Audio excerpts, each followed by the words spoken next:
Peut-être avez-vous du mal à voir la relation entre l'un et l'autre. Après tout, la méditation requiert d'être calme, la plupart du temps assis, les yeux fermés. Ce n'est pas vraiment comme cela qu'on brûle des calories. Vous avez raison. Et pourtant, la relation existe bel et bien. Mais comme c'est souvent le cas, elle n'est pas évidente de prime abord. À quoi sert la méditation? Principalement à se vider la tête. Vous aurez certainement remarqué qu'il est très difficile de ne penser à rien. L'esprit humain est sans cesse assailli par toutes sortes de pensées. S'il est vrai que certaines sont inoffensives, d'autres, en revanche, peuvent nous faire du mal. Les questions, les doutes ou encore des choses du passé que nous ressassons sont autant de causes de stress et d'anxiété, dont la méditation peut atténuer les effets. Qu'est-ce qui pousse certains à l'alcoolisme, aux drogues, à la boulimie ou tout autre comportement destructeur? Il s'agit bien souvent du seul mécanisme de défense qu'ils trouvent pour faire taire leurs pensées. Même si les effets ne sont que temporaires, ils les aident à se sentir mieux.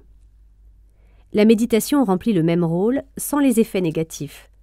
Au contraire, puisque, comme nous le disions plus haut, elle peut nous aider à contrôler notre poids. En prenant l'habitude de fermer les yeux et de méditer lorsque l'on se sent un peu stressé, anxieux ou déprimé, on reprend le contrôle sur nos émotions, au lieu de se laisser contrôler par elles.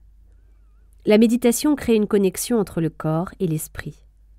Une fois cette connexion établie, vous prenez conscience que perdre du poids est plus qu'une question de physique, c'est une question de bien-être général. Quelle est la bonne méthode? Tout dépend de la personne.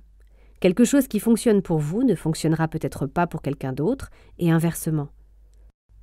Personnellement, j'ai beaucoup appris d'Eckhart Tolle et de son livre « Le pouvoir du moment présent ». Je ne suis en aucune façon une experte, mais je peux dire que j'ai trouvé sa méthode efficace, avec des résultats visibles rapidement.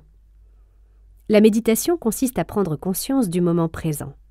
Pour cela, il faut ressentir toutes les sensations physiques, de la surface sur laquelle vous êtes assis à la texture de vos vêtements. Pas d'appréciation, mais une simple observation. Être conscient de ce qui vous entoure, c'est tout ce que l'on vous demande. Après cela, concentrez-vous sur les sons. Là encore, pas d'appréciation, de commentaires ou de jugement. Écoutez. Imprégnez-vous.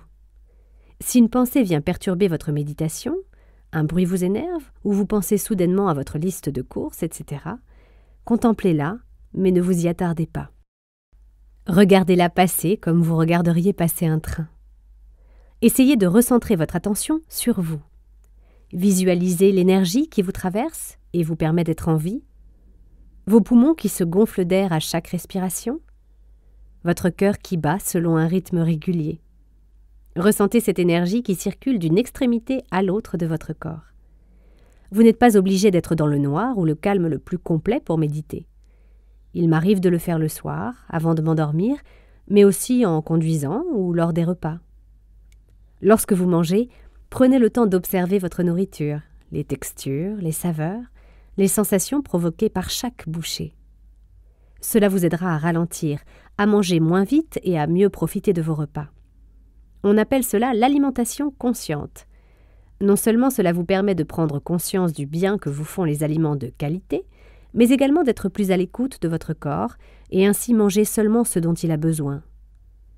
L'exercice est une autre forme de méditation.